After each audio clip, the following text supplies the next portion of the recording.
Out of the gates and ready to go here on a Monday afternoon live edition of Seattle Seahawks Today, powered by Chat Sports. I am your fearless leader, Tyler Schultz, here with you. So glad to have you with us. Coming up on today's show, we'll get you the latest news and rumors regarding Jaire Alexander, as he has been released by the Green Bay Packers. Could he make his way to Seattle? We'll talk about that possibility coming up in our first segment. Then in segment number 2, we have some new reporting of some intel on Sam Darnold, courtesy of ESPN. And then in our final segment of today's show, we will tell you why the Seattle Seahawks are being slept on by the rest of the National Football League. We'll give you our analysis coming up later on in today's show. As you guys file in, shout out your city. We'll shout you out as we get this show off and rolling. We're coming at you from the Chat Sports Studios here in downtown Dallas, Texas on this Monday.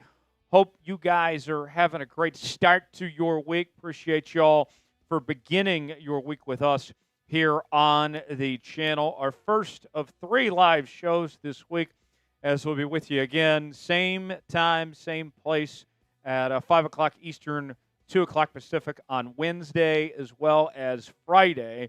As Wednesday, we'll be doing our news and rumors, mailbag, as well as our Madden Sim. And then Friday will be a Madden Sim day. But today is strictly just the content for you, a news-heavy show for you. Appreciate y'all being here. I got Ty Man the Buckeye in Ohio. Mark is in Arlington, Washington. I got Josh in Tacoma. Crazy Funny Man in Burleson, Texas. Michael is in Honolulu. Ryan is in Portland, Oregon. Let us know where you guys are at. I got Dr. Hong, in Seattle, in SeaTac. Let us know where you guys are watching today's show from, and we'll shout you out in the comments section as we get this show rolling. Got Thomas in Rochester, Minnesota. Good to see you, Thomas.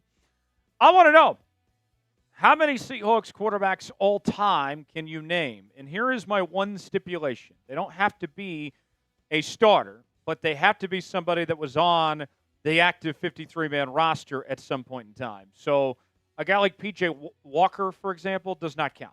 He was only a practice squad quarterback. Who is an all-time quarterback? Who can name the most? A little quiz for the 12s out there. Let's see who can come up with the most in their one individual comment. Get in that chat and let me know as I see more people checking in. Caleb is in Houston. I get Christine in Illinois. Crazy Funny Man says go Hawks. Marcus is in Kennewick, Washington, checking in from the Tri-Cities. Good to see you, Marcus. Who can name the most? I haven't seen any guesses yet. I want to see as many individual quarterbacks in your one comment and see who can come up with the most quarterbacks there in their guesses. And I'll give you one hint. All right? I'll give you one name because we're talking about him today, Sam Darnold. Sam Darnold is one, but that's the only one I'm going to give you. It's up to you guys to test your ball knowledge and see who knows ball when it comes to the Seahawks, who can name the most. I got Marlon checking in from Cottonwood. Good to see you, Marlon. Jefferson's got one. That's better than nothing. He's going Russell Wilson. All right? That's one that we've got on the board so far. Jefferson, I said as many as you can in your one comment. I gave you Sam Darnold 2. You should have at least 2 now. Let's see. Dr. Hung says only quarterbacks that matter are Russell Wilson and Matt Hasselbeck, but Darnold can put his name in there. So there's 3 from Dr. Hung. So Dr. Hung's got the most so far. 3, that's a little weak. That's a little weak, my friends. I know that you guys know more ball than that. You can name more than 3. Steve checking in from C-Tech. Good to see you, Steve. Who else? Give me some more quarterbacks. We can do better than 3. Coach Dredd just named Dave Craig. That's one. Come on. You guys can do better than that. I need to see more than 3 quarterbacks. So far, that's the number to beat with Dr. Hung with the most so far. Like VGX says Jim Zorn. Okay, that's 1. Come on now. Dr. Hung's got 2 more. That puts him at 5. Seneca Wallace and Charlie Whitehurst. Okay. And there's another from Dr. Hung. He's going Matt Flynn. So that puts him at 6. Here we go. Now this is what I'm talking about. Minion going Tavares Jackson, Russell Wilson, Geno Smith, Drew Lock, Sam Darnold, Matt Flynn, Sam Howell, Dave Craig, Jalen Milroe, Matt Flynn, Jim Zorn, Warren Moon. That's 12. Can anyone name more than 12 like Minion just did? That's going to be the number to beat. I don't know if anybody's going to be able to top Minion Jesus with the 12 quarterbacks that he named in his comment there. Joining me today on the ones and twos is none other than Big Tex, who is hanging out here with us today. Big Tex, happy Monday to you. How was your weekend, my friend? It was pretty good. How was yours? It was good. It was good. I stayed in town. Parents were in town. Nice. Enjoyed myself. Dad was in a race car at Texas Motor Speedway. Nice. He got up to 163 miles an hour. That's fast. Going around those 4 turns, Okay. mile-and-a-half track, high banking and everything. He had the thrill of his life. So Good. I was a good son this weekend with taking Dad out to the racetrack and enjoying myself out there. Anything fun you did this weekend, Tex? I went to a birthday party for one of my girlfriend's friend's mom. Oh, so you were being a really good boyfriend. Yeah, tagging along. The girlfriend's friend's mom. Yeah. Okay. Her name is Kelly. So Shout out Kelly. yeah. Did you have a good time? Yeah. It was a good time. It was. They live out in Fort Worth, so it was only like a 35-minute drive. Not too bad. Okay. Yeah. If you would like a shout out from Big Tex and want to help out the algorithm to get more people here to join us for this live edition of Seahawks Today, go ahead and start spamming S in the chat. I already have 87 people in the building. I know we can get more people here if we all do our part and start spamming S in the chat right now. So I'm going to throw some S's in there, and Tex is going to shout them out. And let's see who's going to be the early favorite to be MVP of today's show and spam S the most. So here we go.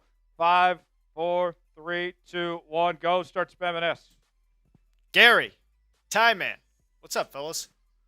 Oh, I see Crazy in there. Marcus, Minion Jesus. Or is it Jesus? Or, yeah, hopefully Minion Jesus. Minion, are you Jesus or are you Jesus? I hope it's Jesus. Scott Talk, Minion, Marcus, Tyman, Christine, Marcus, Tyman, Scott Talk, Marcus, Tyman. What's up, Tyman? Josh, Michael, Marcus, Coach Dreadhead. I feel bad saying that, but it's okay. Josh, Michael, Marcus, Gary, the little saxophone, Tyman, Michael, Minion, Mark, Junksy, Tyman, Josh, Minion, Michael, Gary, Michael, Tyman, Gary, Coach, Scott, Josh, Tyman, Michael, Marcus, Gary, Junksy, Michael, Scott's. Finish strong. About Nick 10 more Johnson, seconds. Nick Jackson, Gary, Marcus, Josh, Scott's, Junksy, Terry. What's up, Terry? Michael, VGX, Marcus, Josh, Michael, Tyman, and Junksy. There we go. Nice work. Nice work. Appreciate y'all being here with us here on Seahawks Today. Make sure to hit the like button as well. We're at 28 likes right now. When we get to 50, I'll crack open my first cold can of beer, and we will get this show started. Type me in the chat when you like the video. I think it was Coach Dreadhead that was telling people they needed to like the video. So you've heard from the man himself. Go ahead and hit that like button. Type me in the chat when you like the video, and we can get this show started. But we need you guys to do your part today. We're at 28 right now, 29 now. I need 21 more, and then we'll be good to go to get this show off to the races and have a great time here today on Seahawks Today. I see Eddie liked the video. Thank you, Ed. Much appreciated. Minion says he put it at 29. Thank you, Minion. Marcus liked the video as well. Thank you, Marcus. That puts us 17 away. 17 away. Who's going to put us over the top?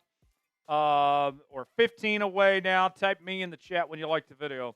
I will be drinking a Shiner when we get to 50 likes. But we need you guys to like the video. Then we can start the show, and I can open a cold beer on this Monday. I drank a decent amount this weekend, but I did not drink yesterday. So I need to crack open a beer and have a good time today, but I need you guys' permission to do so. Like the video. 13 away from starting today's show. First-time Super Chatters, get the Seahawks chant. $5 will give you a beer cheers. $10 will take some shots. $20 spin the wheel of punishment. $50 will do a beer bong. There is no mailbag today. That's only on Wednesdays. So the only way that you can get screen time on today's show is by sending us a Super Chat. And whoever sends in the first Super Chat today, whether it be $2 or $200, we're going to go crazy and show you some love for being the first Super Chat of the day. But you got to send in a Super Chat if you want that screen time today. Much appreciated. $sign next to the chat box, and we'll make it happen. Still 8 more likes needed before we begin today's show. I see Ty Man liked it. Michael liked it. Gary liked it as well.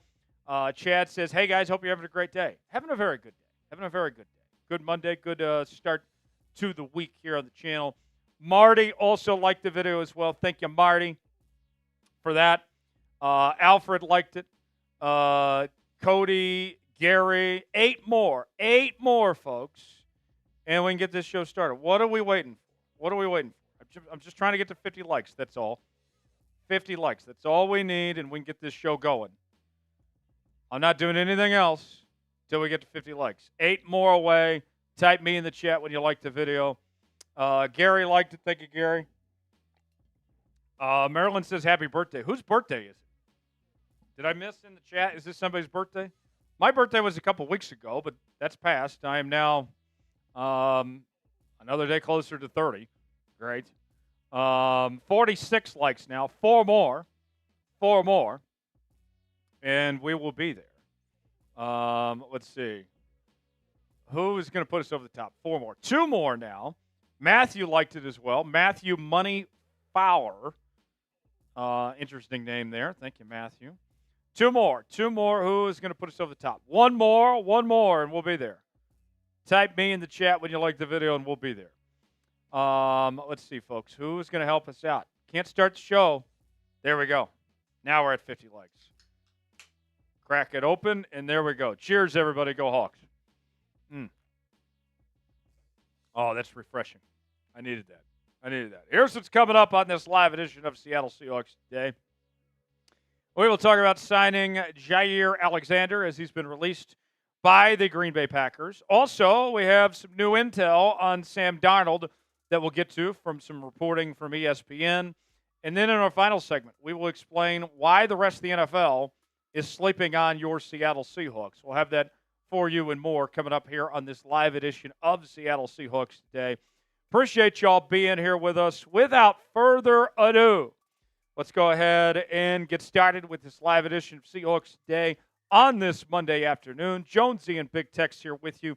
Thanks for making us a part of your day. Let's go ahead and get started with segment number 1, talking about Jaire Alexander right now here on this live edition of Seahawks Today, beginning right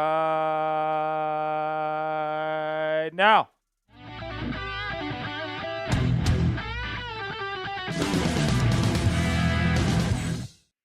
Could Jaire Alexander be on his way to Seattle after being released by the Green Bay Packers on Monday? Welcome into this edition of Seattle Seahawks Today, powered by Chat Sports. I am your fearless leader, Tyler Jones, here with you. Thanks for joining us. Happy Monday, everybody.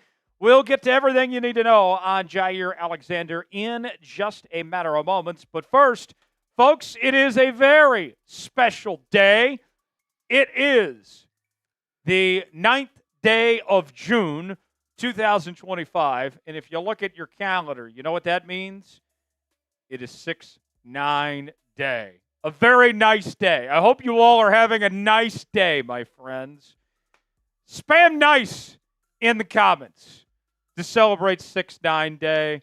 I know that when we reach 4:20 in the afternoon on 6-9 day, everybody's going to be feeling really good. Spam nice in the comment section, and we'll get started with today's show.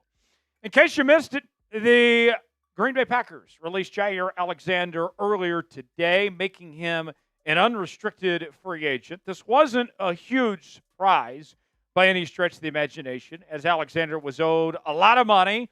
Although he's been a very good football player, the Packers couldn't justify paying him the amount of cash he would have potentially been owed with the lack of time he's been on the field with recent injuries as of late. The report coming out first thing this morning from Ian Rappaport of the NFL Network, who said the Packers are releasing star corner Jaire Alexander today, sources say. Now, how much money did they save when it comes to the cap space of letting go of Jaire Alexander? Well, about $34.6 million against the cap total this year and next year. This was a financial decision by the Green Bay Packers. They tried shopping him, tried to see if they could get a trade, but everybody in the league knew that they were going to release him, so a deal was not done, as Albert Breer of the SI Monday Morning QB put out this morning. The Packers offered Jaire Alexander a reduced incentive-laden one-year deal that make him a free agent 2026. Alexander turned it down, not liking the structure. Green Bay tried to trade him in March and during the draft. That also failed, as Alexander's a June free agent. This was inevitable, folks. Word gets out. When teams know that you are going to release a player if you can't get a trade done, then they are not going to give up draft capital to get a trade for said player, and they play the waiting game as they did here with Alexander and leave the Packers no choice but to release him. Now, I will say this. I think we get this wrong idea with players that have been released that it's like somebody's day job where they've been fired, and we think, wow, they must be bad at their job because they got let go. That's not the case here. Just because Alexander got released does not mean he's not a good football player. This was just simply a business decision by the part of the Green Bay Packers, and that doesn't mean that Jaire Alexander can't be good elsewhere. It was just within the best interest of Green Bay to cut ties with him and save the money. It's not personal. It's just business. Now, when it comes to the Seahawks, I think he would be a big help to this Seattle team in the secondary. And in all reality, when you look at this corner room for Seattle right now, he very well might be the missing piece that this team needs right now. We know the defense was the top 10 defense in the NFL in 2024. And they've made some improvements with it this offseason, but they still feel like they're another step or two away. Alexander potentially could close that gap. We'll explain more coming up in just a moment. But first, let's ask you, should the Seahawks sign Jaire Alexander? Your chance to be the GM here on Seahawks Today. You got two options here. You can type S for sign, P for pass. Way in the comments section, tell me what you think. Folks, I want to make sure you're subscribed to Seattle Seahawks Today as we bring you our daily news and rumors, sometimes 2 and 3 videos a day. Live shows 3 days a week now on Mondays, Wednesdays, and Fridays. We're doing Madden Sims for every single Seahawks game as well. Breaking news, Q-Day mailbags, and more. If Jaire Alexander signs with Seattle, I don't care if we're in the studio or if I'm at home, we're going to bring you a video here on the channel reacting to it as quickly as possible. Subscribe now for free. Turn on notifications. That way you're the first to know when we have new content here on the channel. Let's get at least 20 new subs off today's video. Subscribe now for free, youtube.com/SeahawksTV. Now that Alexander has been released, the good news for Seattle fans, if you want Jaire Alexander, you can get him at a relatively cheap cost compared to what his contract was before. Essentially, he is going to be looking for a prove-it deal. Nobody is going to give Jaire Alexander a multi-year contract. They're going to need to see that he can still play at a high level and be healthy. So I'm looking at his projection being about 1 year and $3 million. If you're Seattle here, I think that's an easy call to give that money to Jaire Alexander. Not only does Seattle have plenty of cash at their disposal, but this is somebody that could come in and play a significant role in this defense. And even if he does get hurt again, what does it essentially cost you here at $3 million? The rewards far outweigh the risk in this scenario if you're Seattle here. More on Alexander, the 2018 first-round pick out of Louisville by the Packers. He is a two-time second-team All-Pro selection as recently as 2022. He was also a Pro Bowler in those 2 seasons in 2020 and in 2022. As a rookie, he was named to the Pro Football Writers Association's All-Rookie team. And you look at his statistics. Even the last couple of seasons when he's banged up, playing in only 14 games, he still made an impact. 14 tackles, 7 pass breakups, 2 interceptions, and a pick 6 in 2024. His best season, you go back to 2022 when he played in 16 games, had 5 total interceptions with 14 pass breakups, 46 tackles, and 4 TFLs. His coverage stats last season, his QB rating allowed was a little high at 86.9, but his completion percentage allowed was fine at 56.7, gave up 231 yards and allowed 3 touchdowns. Now, we would be remiss if we didn't talk about the health. And let's be frank here for a moment, folks. As you get older, the injuries usually don't get better. One could argue maybe it's been bad luck for Jaire Alexander, but it doesn't seem promising that things are all of a sudden going to turn a corner here. Alexander has missed a total of 20 regular season games in the last 2 seasons. And that is not ideal for any team looking to give him a big role within their defense and expecting him to still be a top corner. I think he's still a top corner in this league. What do you think? Being honest with me, is Jaire Alexander still one of the best in football? Type Y for yes, in for no. Chime in the comment section and tell me what you think. Got some new merchandise on sale now for Seahawks fans as we have a Nike Seahawks t-shirt on sale for just $15.99. That's it, folks. $15.99. That's like 2 trips to Starbucks right there.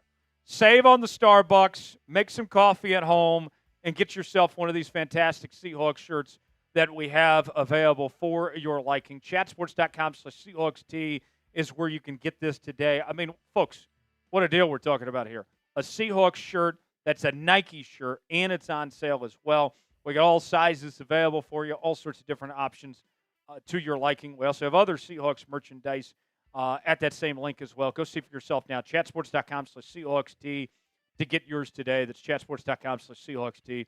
Link is in the comments and description of today's video. Now back to Seattle, how this relates to where Jaire Alexander could fit in. Josh Jobe has made a return on a very cheap 1-year, $2 million contract. And the reality is that we don't have a large sample size on Josh Jobe. That he was a practice squad player, a backup for most of his career until recently. And he did a decent job stepping in, all things considered, especially from being a practice squad player. But there was a lot of peaks and valleys still with Josh Jobe. And the reality is he needs competition. That's not to say I'm not upset that Josh Jobe is back. In fact, I'm actually happy that Josh Jobe is back. But I personally don't feel comfortable with the idea of Josh Jobe starting all 17 games of the regular season. I would feel much more comfortable if Josh Jobe was one of your backup corners. And, let's face it, the reality is Jaire Alexander, in all likelihood, probably wouldn't play all 17 games. Let's just say, for this exercise, what if you get 12 games out of Alexander and 5 out of Josh Jobe? That could work if you're Seattle at this corner spot. You look at the depth chart for the Seahawks. Rick Woolen going to be holding things down on the outside. Devin Witherspoon at the nickel, but you don't really have a ton after that with your corner room for Seattle there. There would certainly be a place that could work for Jaire Alexander. Mike Macdonald has made it no secret either. He wants options at corner. This goes back to his DNA from his days with the Baltimore Ravens when he was the defensive coordinator working with Ozzie Newsome. He said this shortly after Seattle announced that they were re-signing Josh Jobe. A wise man once said, you can never have too many corners. It might be Ozzie Newsome that said that, and he's right. We need to create more competition in the defensive backs room, especially at corner. Josh knows that when he signed up. But really, really excited about Josh just taking his career to the next level and how he competes. One thing that Josh does a great job of is just the day in, day out process of how he approaches his job, his responsibilities, how he studies. Personally, I think Jaire Alexander is a better player than Josh Jobe. I don't think that's a hot take that's going to catch anybody off guard, but that doesn't mean that there's not a spot for both of them within this defense. I would sign Alexander in a heartbeat, have Jobe be the backup, potentially step in for Alexander or Witherspoon or Woolen, either one, and all of a sudden you could be in good shape. Pick one to start. Which one would you rather have starting an outside corner? Jaire Alexander or Josh Jobe? Type JA for Jaire Alexander. Type JJ for Josh Jobe. Weigh in the comments section and let us know what you think. The truth of the matter when it comes to this Seahawks secondary right now, specifically in the corner room, there is a depth issue right now. You are one player away, injury-wise, from having some serious problems. Or if just one player struggles, then you're searching for answers here. You add in Alexander, and all of a sudden, this could be the missing piece for this Seahawks defense. I think we all feel pretty good about this Seahawks defense. They are building this team based on their defense. But with that said, do you want to just be a good defense or do you want to be an elite defense? And we know that they've done their homework. They've looked at Rasul Douglas. They've looked at bringing back Shaq Griffin, among others out there. Jaire would be better than all those guys. And I think it could take this defense to that next step from good to great. I personally think you need to make one more move, whether it's adding another corner or maybe it's a defensive end, whatever it may be. I think you would be in good shape to really take this defense up another notch and really explode this thing to the next level. And Jaire Alexander would be a great fit. Folks, thanks for watching. If you made it to the end of today's video, that means you're a real member of the 12s. Spam 12 in the comments section. I'm Tyler Jones. Thanks for joining us. We'll see you next time here on Seahawks Today. All right. That is one segment down. We got two more to go. Should the Seahawks sign Jaire Alexander? Type S for sign, P for pass. Big Tex is here with me now. Big Tex, you heard my thoughts and my analysis. Mm-hmm. Let's get your thoughts now. Jaire Alexander, what do you think? We mentioned the injuries, but a cheap cost. Do you think it's worth it for Seattle to give him a look? Yeah, absolutely. I think a prove-it one-year deal to see if he can, one, still play at a high level, two, stay healthy enough to be worth the contract, to further discussions down the line if you wanted to about his future with Seattle. And three, I think, like you said, it's important to have competition for people like Josh Jobe, someone who's kind of a good, not great corner, and you want to push them to be better, and nothing sharpens iron more of an iron. And if you bring in a great cornerback like Jaire Alexander, I think that's biblical. I feel like it is. I think it is. Or I've heard it enough in church, at least. Yeah. For one of the two. Right. It's got to be. And if you bring him in, I feel like that just bolsters the CB room overall. For sure. What do you guys think? Should the Seahawks sign Jaire Alexander? S for sign, P for pass. Checking in, seeing what people are saying here. Lon says sign. Matthew says sign. Mark says sign. Seahawks Forever says sign. G-Man C says pass. Joel says sign. What else we got here? Weigh in, let us know. It's our poll question right now as well. 72% of you going yes. 28% going no. Tell us in the chat which way you lean towards. Super Chat menu, then we'll catch up on Super Chats. There is no mailbag today, so the only way you can get screen time is by sending us a Super Chat. $sign next to the chat box if you'd like to contribute. First-time Super Chatters get the Seahawks chant. $5 will give you a beer cheers. $10 give you we'll take some shots. $20 spin the wheel of punishment. $50 we will do a beer bong. And, folks, I can't see all the messages. We get so many. So the only way that you can guarantee that I can react and respond to what you guys have to say is by sending us a Super Chat. $sign next to the chat box if you'd like to contribute. Our first Super Chat of the day, Xander! Xander, Dagger 8! Spam Xander. Spam Xander in the chat for being the first Super Chat of the day. He keeps it simple. He says, go Hawks. Amen to that. I think we can all agree to that. Xander, cheers to you. Go Hawks. Let's go. Let's go, Xander. Cheers to you, Xander. Thanks for that. Jackson says sign him or Ramsey. Well, Ramsey has not been caught by the Dolphins. He's likely to be traded. And whoever takes him on is going to have to take on his contract. So we'll see. But Xander, thanks for that super chat there. There is the super chat menu as follows. First-time super chats get the Seahawks chant. $5 do a beer cheers. $10 take some shots. $20 spin the wheel of punishment. $50 to do a beer bong. Up next, let's talk Sam Darnold. We got some new intel to get to from ESPN. And then in our final segment, we will explain why people are sleeping on the Seattle Seahawks. We'll do all that and more as we continue here on this live edition of Seattle Seahawks Today. Let's get to our second segment, talking all things Sam Darnold, what you need to know as we continue right now here on Seattle Seahawks Today. Segment 2 starts now. You're watching Seattle Seahawks Today, powered by Chat Sports. I am your fearless leader, Tyler Schultz, here with you. Thanks for joining us.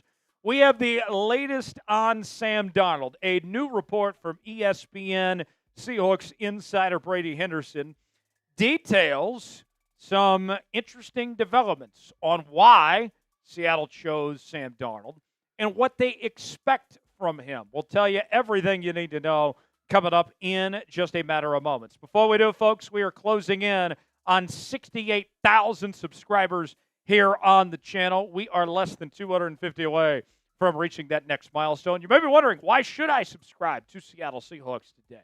Well, we're the most interactive Seahawks channel on YouTube as we're bringing you our daily news and rumors. We have breaking news, Q&A mailbags, live shows 3 days a week. We're doing more content than ever before. The only thing missing is you. Yeah, I'm looking at you. I want to make sure you subscribe to the channel. Doesn't cost you a thing. 100% free. YouTube.com/Seahawks TV. Subscribe now, and we'll get started with today's show. ESPN Seahawks insider Brady Henderson gave an update on what the Seattle Seahawks exactly see in Sam Darnold. It was kind of two parts in Henderson's reporting. One came from an interview he did with Seattle Sports. The other was his writings he did with ESPN within the last couple of days. And so let's go ahead and begin with number one, and that is they like the fact that he's young and cheap, which is music to my ears. When comparing him to his predecessor, Geno Smith, I think Seattle, and I'm on record saying this, I know not everybody agrees with this, that he is a better quarterback than Geno Smith. He is younger, and he is cheaper.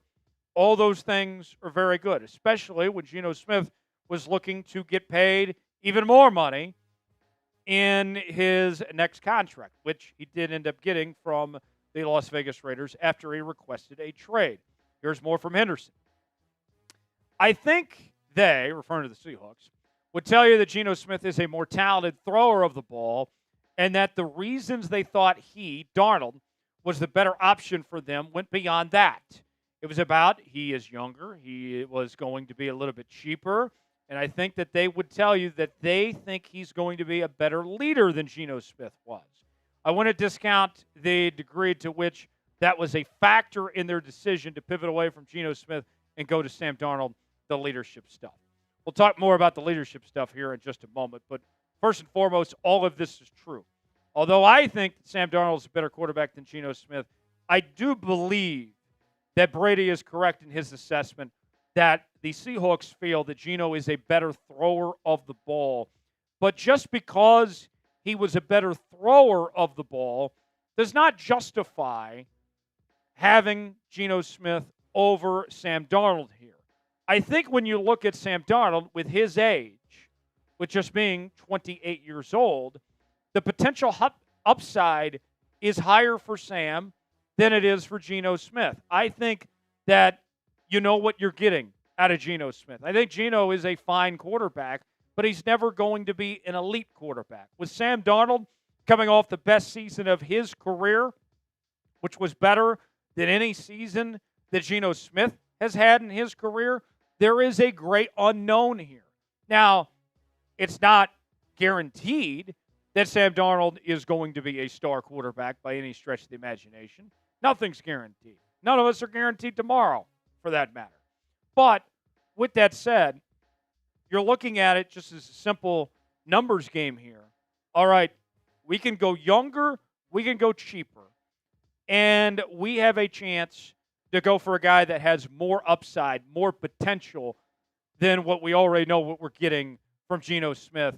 That made a lot of sense for Seattle to make the change as they did. And not to mention, Geno didn't want to be here anymore with the trade request that he made.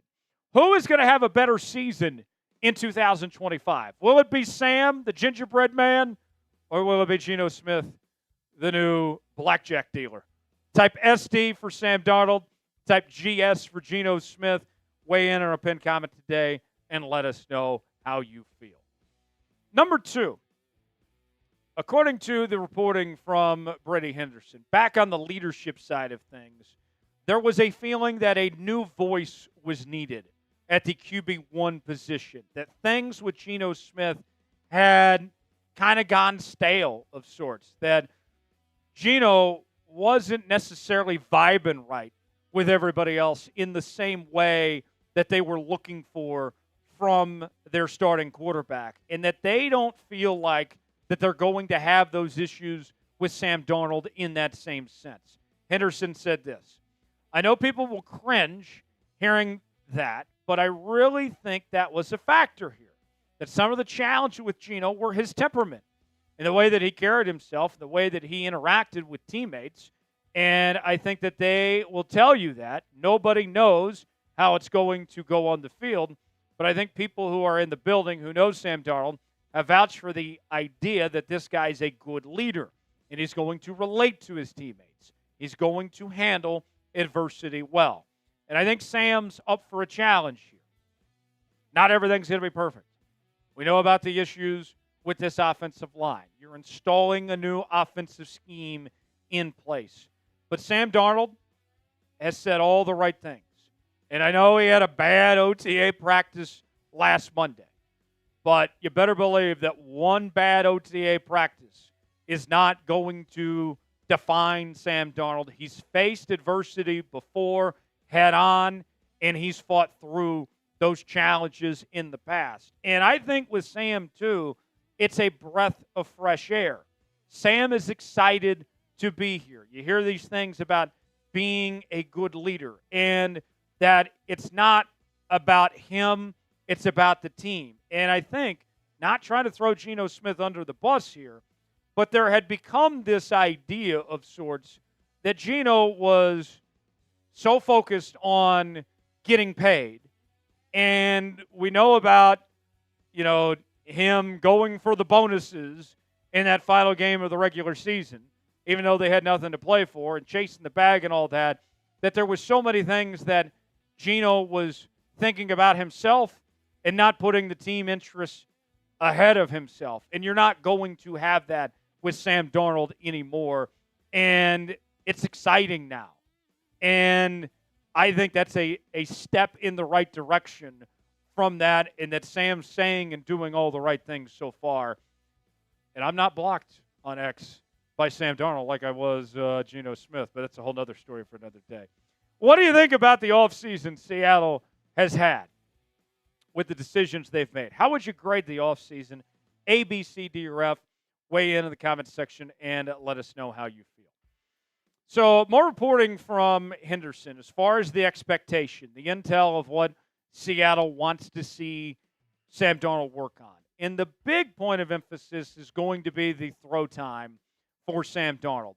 Sam Darnold, I think, was in a similar situation, offensive line-wise, to Geno Smith there in Minnesota as what Geno was in Seattle. He was sacked nearly as much as Geno Smith was, and he was sacked 9 times in the divisional round or the wild card round, rather, against the Los Angeles Rams. The offensive line in Minnesota did him no favors, but yet he still succeeded. Now, some of it, might I add you, was Sam's own doing. One of his big problems was he was holding on to the ball too long. And that is something that Sam has acknowledged that he needs to improve on, that he needs to change. Henderson wrote this: 2 specific things bear watching in light of the uncertainties with Seattle's O-line as well as Darnold's awful finish to last season. Number 1, Darnold, who is ranked 34th last year in average time before throw, was sacked 9 times in the Vikings' playoff loss, getting the ball out on time. We'll show you number 2 here in just a moment. No question about it. This has to improve if you're Sam Darnold here, because as we mentioned, you're in a similar offensive line situation to what you were in a year ago, and quite frankly, probably worse than what you were in Minnesota. He cannot afford to not fix this issue of not getting the ball out quicker, whether it's more screens, quick passing, whatever they need to adapt. What's the old saying, adapt or die? He's got to change that and get the ball out quicker. And Sam knows this. And to me, when we talk about leadership and acknowledging your flaws and working on those mistakes, the fact that Sam is putting in the work to improve on this is a huge step to tell me that he's going to try to get this right. And I think that's big for Seattle, but the offensive line's got to do their part as well. What's your confidence level in the Seahawks offensive line? Scale it for me 1 through 10. How you feeling about this group? Wait in the comment section. Tell me what you think in the comment section below. The other half of that, on improving the throw time, is a focus on avoiding sacks. All right? Part of it is going to help that Seattle's got a fullback in this offense compared to what they had last year. That's an extra blocker in there. That'll be a step in the right direction. But when you move Sam around, can he be efficient to get the ball out and avoid those sacks, especially when we don't know how much you can count on this offensive line to necessarily get the job done. Henderson wrote this. Number 2, how much is Kubiak's scheme helping him avoid sacks by getting him outside the pocket? I think another thing, too, establishing the run will help because that's going to keep defenses on their toes of not knowing what is coming next in the running or passing game if you find that right balance. And that has been a big point of emphasis of why Clint Kubiak's the new OC and why Ryan Grubb is gone now is because they want to get back to being a physical run-first football team, and that's going to help Sam Darnold.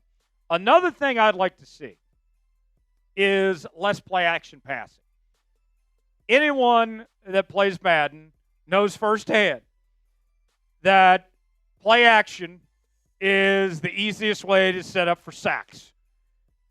Your quarterback's holding the ball a little bit longer, giving the defense a little bit more time to get there, and it's not ideal. If I'm Clint Kubiak, and I want to do one thing different, especially compared to the Ryan Grubb offense, I saw way too much play-action passing last year. Way, way too much. And if you want Sam Darnold to get the ball out quicker, and if you want the offensive line to do a little bit less, I am minimizing the play-action passing.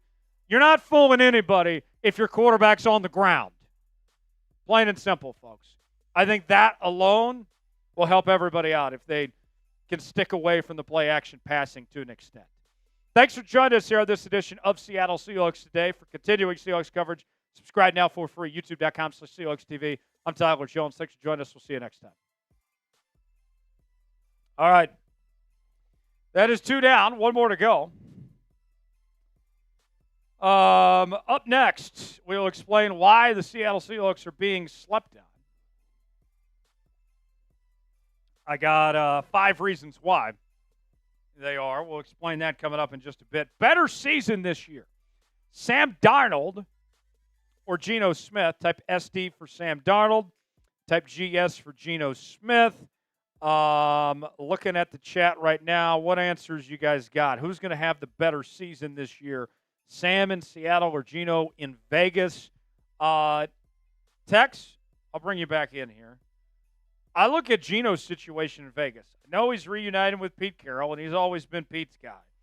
So good for him that he's got the support in the room. But with that said, you got Brock Bowers there. I think one of the best tight ends in all of football already. But the cupboards are pretty bare. I think Sam's in a much better situation than Geno's in. I would be surprised if Geno has a better season than Sam Darnold. What do you think? Yeah, I agree. I think, like you said, the weapons that Sam Darnold has are going to be a lot better. Jackson Smith and Jigba. I know he's more of a Madden merchant, but Noah Fant might be a decent option at times, hopefully. No fentanyl. Noah Fentanyl. More excited about Elijah Arroyo. That's my guy out of Miami, tight end they just drafted. I just think in general he's got more weapons than Geno does. Also think he's got don't kill me in the comments for this, but I think Sam has better character and better leadership qualities than Geno Smith. I know that might be a crazy take, but that's my opinion. And so the Seahawks organization thinks so. Agreed. According to the report. Even if they think Geno can throw the better ball, they think Sam's a better leader and the better fit for their culture, their locker room, and to lead their team. And I think he will be. And give me that RPO game. Give me some RPO. No play action. Give me RPO for Sam Darnold. A little mix into that. It's 2025. Run the RPOs, not the play action. Please. That's all I ask. And he'll have a way more successful season. I think Geno's going to throw 15 touchdowns and like 12 interceptions with the Raiders. I could see that. I could very well see that. Who's going to have the better year, Darnold or Geno? Joel says Darnold. Hawk says Darnold. Jeff says Darnold. Nitsu says Geno. Jeff says Texas. Right. There you go, Jeff. I know a little ball. Jeff says, I wish Pete Carroll was still coaching Seattle, if I'm being honest. I don't. Yeah. I'm glad Mike Macdonald's here. In fact, part of our disrespect that we're going to be talking about of why people are sleeping on Seattle has to do with Mike Macdonald. We'll explain more in a moment. Folks, Super Chat's been a little slow today. What are we waiting for? I'm down to party. It's Monday. You guys want to party with us? First time Super Chat is get the Seahawks chant. $5 to do a beer cheers. $10 take some shots. $20 spin the wheel of punishment. $50 to do a beer bong. $sign next to the chat box if you would like to contribute and get on today's show. There is no mailbag. The only way that we can guarantee that we'll see your message, that we can put your message on screen, is by sending us a Super Chat.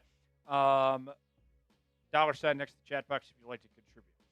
Now, let's break down why the Seahawks are being slept on across the NFL. We'll explain more coming up here on this edition of Seahawks Today. Our final segment begins right now.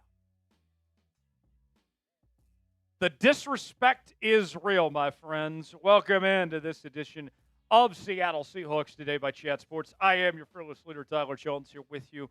On today's show, we're going to tell you the news, not necessarily you want to hear, but what you need to hear. Why Seattle is being slept on and disrespected across the National Football League and within the mainstream media. We'll go over everything you need to know here in just a matter of moments. Before we do, all June long, we are in a like battle with the 49ers report. We're trying to see who can get the most likes on their respective videos between these two NFC West rivals. We want to prove that we not only have the best fans in the NFC West, but the best fans in the National Football League. And I want to stick it to Chase Sr. He's been talking a lot of smack on the 12s. And we beat them the last time these two teams played on the football field. We finished higher than them in the division. Let's keep it up. Hit that like button. Let's stick it to the 49ers report, and we'll get started with today's show. Now, let me make one thing clear. This is what other people are saying. This is not what I'm saying. I'm just here to react to it, folks. Let's start at the quarterback position. I believe that there are a lot of haters and losers out there that have a lack of trust in Sam Darnold. Now, let me add this. I totally get where they're coming from. You have one sample size of very good work from Sam Darnold in his career. Otherwise, his tenure in New York was a disaster. His run with Carolina was not good at all. He was a backup in San Francisco. Minnesota, a lot of good weapons to work with. Justin Jefferson, Jordan Addison, T.J. Hockenson. There's a number of quarterbacks that would have played pretty well in Minnesota last year. So I understand where they're coming from. But I am of the belief that Sam has turned a corner here. That the version that we saw in 2025 is here to stay. That he was in awful situations with the Jets and the Panthers. And too many times we've seen teams give up on quarterbacks because of the situation they were in. And it ruined their careers. And I think that's what almost happened to Sam Darnold. Had he not got the chance in Minnesota, he very well never been a starter again and gotten that opportunity. I think that he is going to show that last season wasn't a fluke. Now, I understand it was far from perfect, especially the final stretch of the season for Sam Darnold. It was a disaster what happened in that playoff game against the LA Rams. But to me, there's a whole lot more good than bad. Last year, threw for 35 touchdowns, over 4,300 yards, 12 interceptions, a quarterback rating of over 100. Sam Darnold, I think, is going to have a fantastic season. Although his weapons in Seattle are not as good as what they were in Minnesota, he is still in a much better situation as a starting QB now than what he was in Carolina or New York. And the analogy I point to as a NASCAR fan, I look at it like Jeff Burton, former driver of the number 31 Singular Chevrolet for Richard Childress Racing. You give Jeff Burton a good car and a good crew chief, Jeff Burton's going to go out there and win races for you.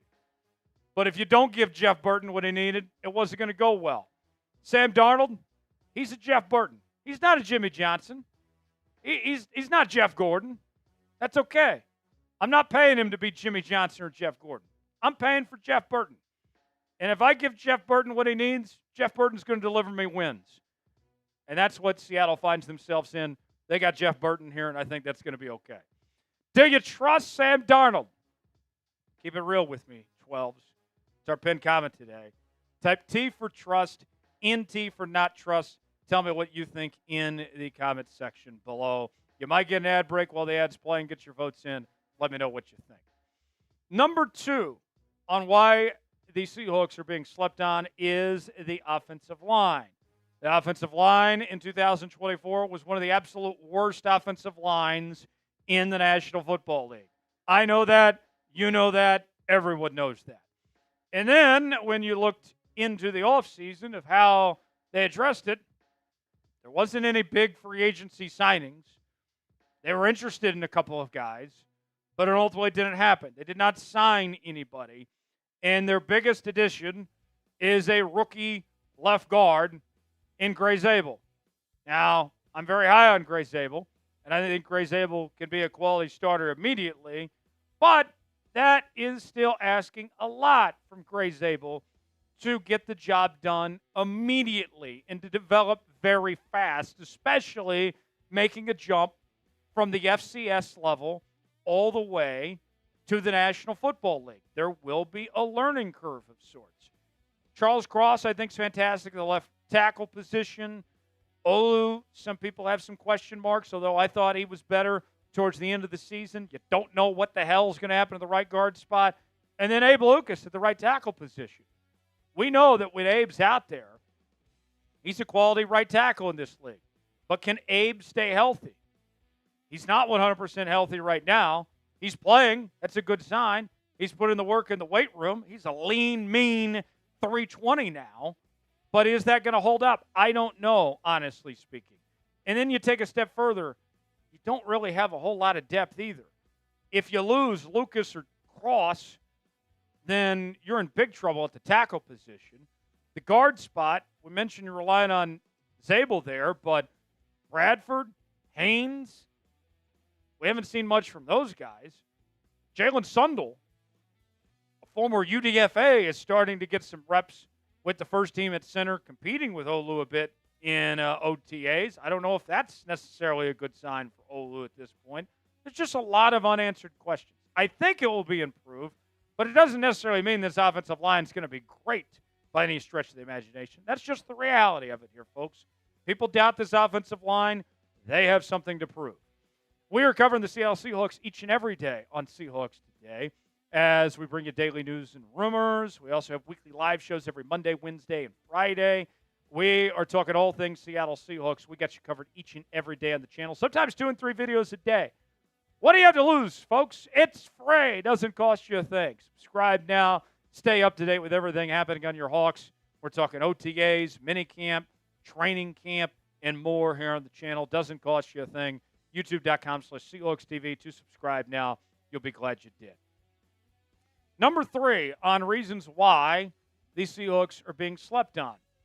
You are replacing Geno Smith, DK Metcalf, and Tyler Lockett. 3 names that have been very synonymous with this Seahawks team over the last few seasons. DK, one of the top receivers in football.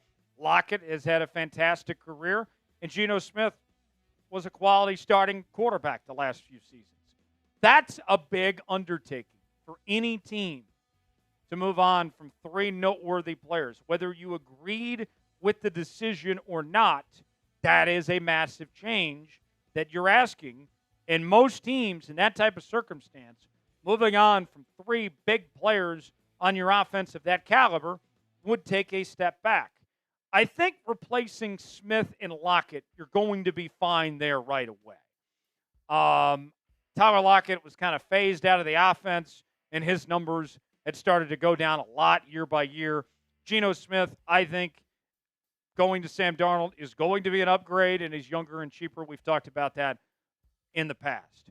Now, the DK situation, you don't necessarily have a go-to X receiver right now to replace that production of DK Metcalf. It is not going to be one guy replacing DK Metcalf here. All right, JSN is going to take on a larger role, but he's still more of a slot. He's not the same type of receiver that DK Metcalf is. Cooper Kupp is a slot guy. MVS, I have a lot of concerns about, and he doesn't have the production of DK. Hell, we've even heard Clint Kubiak talk about Elijah Arroyo, the rookie tight end, maybe even playing some X receiver to potentially replace DK here. This is a long-term play when it comes to DK. You might take a step back in the short term, but that money you're saving on DK can be used on other things, and then you got that second-round pick out of it as well that you use in this draft. Overall, you look at the offseason for Seattle, there's still time to make even more improvements. You got close to $32 million in cap space at this point in time. I don't think that it's reason to be concerned that you're sitting here like, oh, no, we lose 3 of our most notable names. What are we going to do now? I think you're going to be okay, but it might not be overnight on the DK thing. That might take a little more time. What do you think the Seahawks' record will be in 2025?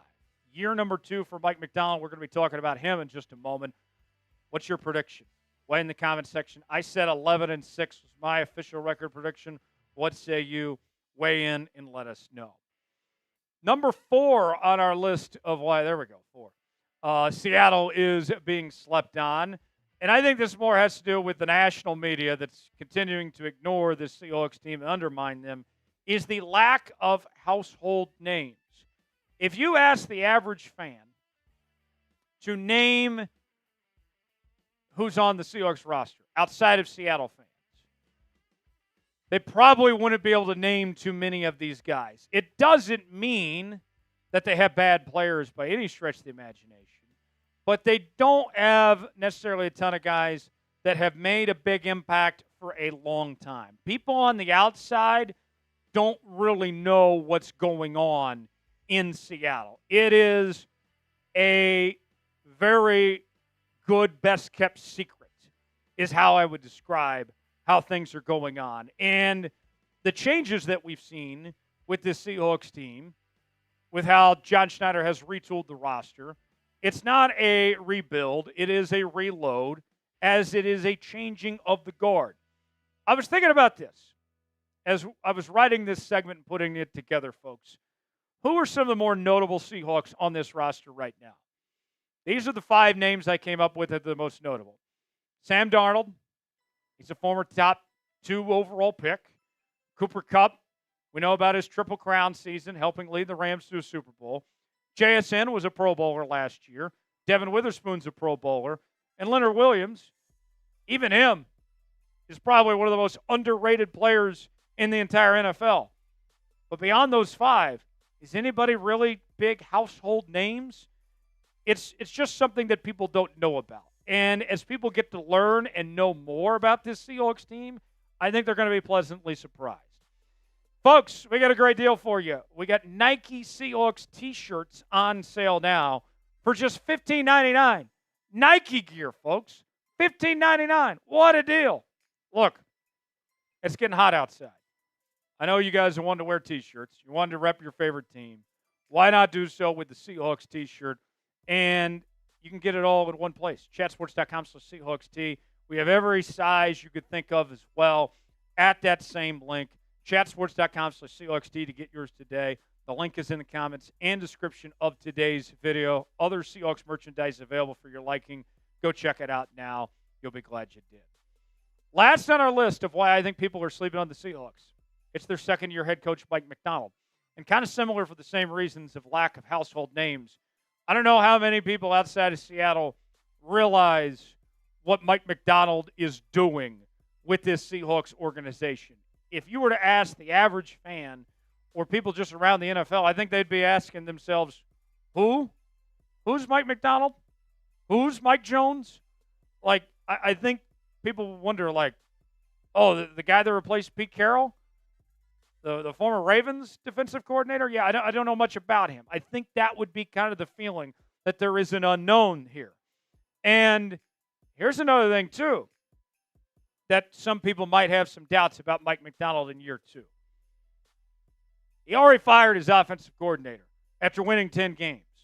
Now, while I think that was the right decision, and I think that he made a good choice in who he hired, doubt is going to creep in to people's minds of, oh, wait. So he's supposed to be all that in a bag of chips, but he already whiffed on his first OC hire? Not a great sign. Whether that's justified or not, that's what people are saying. And I think another thing, too, when we talk about the first-year head coaches last year, although it wasn't his first time being a head coach, it was his first year with a new team, as good of a year Mike Macdonald had in Seattle, he was not the most talked about first-year head coach. It was Dan Quinn, who Seattle passed on, and he ended up taking the Commanders' job, and the Commanders went to the NFC Championship game. And all the talk has been about Dan Quinn and what they're doing in Washington, and people are ignoring the job that Mike Macdonald did in his first season in Seattle. Folks, let's talk Mike Mac for a moment, all right? As much as everybody wants to talk Dan Quinn, we cannot ignore how good of a job Mike Macdonald did last season. First coach in franchise history to win 10 games in his first season. A 10-7 record. Oh, yeah, and he's still young, too. Second youngest head coach in the NFL, only ahead of Kellen Moore, who's now with the New Orleans Saints here. Look, Mike is not going to be perfect. He's going to make decisions that you don't like, that you are going to disagree with, and that's okay. And Mike is still learning on the job, too. What is it? You got to be young and stupid to be old and wise? I'm not calling Mike Macdonald stupid by any stretch of the imagination. Don't take me out of context.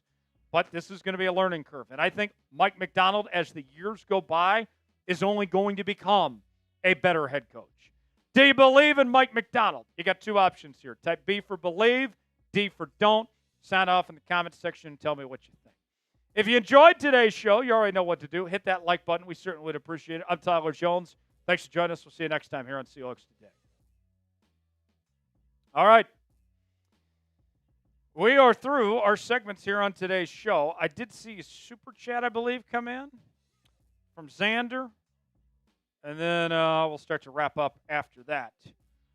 Folks, I know that some people aren't going to like hearing those things, but that's what the haters and the losers are saying.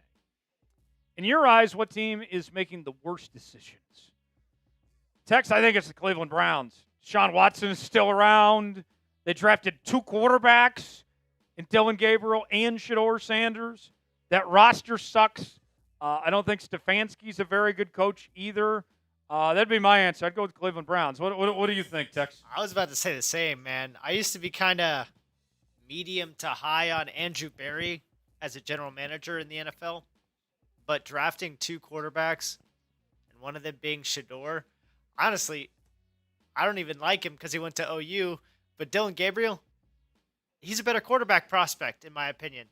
And even then, you reached on Gabriel. You used a 3rd-round pick on him. That was very much a reach. And getting 2 quarterbacks is a weird decision. So I'm starting to get a lot less high on him, and that would also be my answer, the Cleveland Browns. I'll go with the Cleveland Browns. Let's go back to Super Chat menu. Last chance to get on the show. 1 minute. Oh, 1 minute to go. If you guys send in a Super Chat of any amount, we can keep the show live. We can keep answering your questions, whatever you guys got for us. If not, we can sign off and call it a day. $sign next to the chat box if you want to contribute. First time Super Chatters get the Seahawks chant. $5 to do a beer cheers. $10 take some shots. $20 spin the wheel of punishment. $50 to do a beer bong. No mailbag today. So the only way you can get screen time is by sending us a Super Chat. This is your last chance. Otherwise, we'll get out of here. We will be back on Wednesday. We'll do our news and rumors. We'll have a Q&A mailbag. We'll do a Madden sim on Wednesday. And then Friday, we'll do another live show as well. We'll have another Madden sim. And then, of course, we got content all week long with our news and rumors and everything going on with your Seattle Seahawks. So lock us in. If you have not already, subscribe for free, youtube.com/SeahawksTV. We'll have a video on Jaire Alexander coming up on the channel in just a few moments from right now. That about does it for us, folks. Thanks for hanging out here on this Monday here on Seahawks Today. A lot of fun, as always. Great start to the week. We'll be back to do it all again on Wednesday, continuing coverage all week long. We'll have a couple of videos tomorrow. Stay tuned for that. For Big Tex, I'm Tyler Jones. Thanks for joining us. Have a great night, everybody. So long.